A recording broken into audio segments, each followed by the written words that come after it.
चंद्रपूर महानगरपालिकेमध्ये काँग्रेसने एकूण 27 नगरसेवक निवडून आणले। हा आकडा तिथल्या पक्षांमध्ये सर्वाधिक मोठा आहे। अशाच सत्ता स्थापनेसाठी काँग्रेसला आणखीन फक्त 6 नगरसेवकांची गरज आहे आणि अधिकचं संख्याबळ गोळा करण्याची जबाबदारी खासदार प्रतिभा धानोरकर यांनी स्वतःवरती घेतली आहे।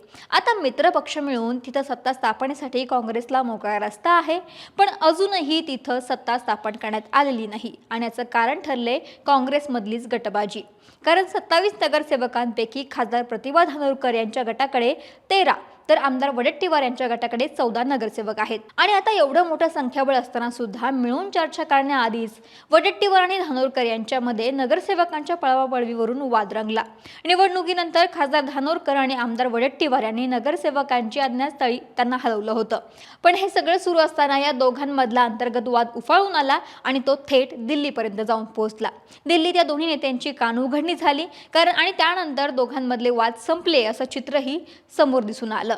या दोन नेत्यांमधील वादामध्ये प्रदेशाध्यक्षांनी हस्तक्षेप केला आणि गटनेत्याच्या नावाला संमती दिली। त्याच दिवशी गटस्थापनेसाठी धानोरकर समर्थक नगरसेवक नागपुरात पोहोचले, मात्र गटनेत्याच्या नावाला आमदार वडेट्टीवार यांनी विरोध दर्शवला। त्यामुळे धानोरकरांनी 13 नगरसेवकांचा काँग्रेसचा अधिकृत गट स्थापन केला आणि यावरती दुसऱ्या गटानं आक्षेप घेतला।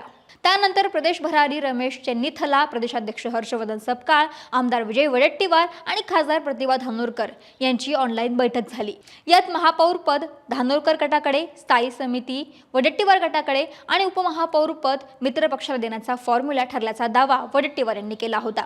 त्यानंतर सर्व काही सुरळीत झालं असं सांगून धानोरकर यांनी आपले सगळे नगरसेवक घरी पाठवले। आमच्यातील मतभेद संपले, महापौर काँग्रेसचा होणार असा दावा काँग्रेसच्या नेत्यांमार्फत केला जात असताना तरी दुसऱ्याच दिवशी 5 काँग्रेस नगरसेवकांना पळवून नेल्याचा आरोप करण्यात आला। खासदार प्रतिभा धानोरकर यांच्या 5 नगरसेवकांना काँग्रेसचे विधिमंडळ पक्षनेते विजय वडेट्टीवार यांच्या समर्थकांनी पळवल्याचा आरोप यावेळी करण्यात आला। त्यातील 2 नगरसेवक धानोरकर यांच्या घराकडे परत आले, त्यामुळे आता पेच आणखीन वाढलाय। वडेट्टीवार समर्थक धानोरकर गटाला सहकार्य करत नसल्याचा आरोप आहे आणि अशी मनस्थिती नाही, त्यामुळे दोन्ही गटाच्या आता भाजपशिवाय दुसरा पर्याय नसल्याचं बोललं जाते। या प्रकरणातील धमक्या दिल्याबद्दल वर्धा पोलीस ठाण्यामध्ये वडेट्टीवार समर्थकांच्या विरोधात तक्रारही दाखल करण्यात आली आहे।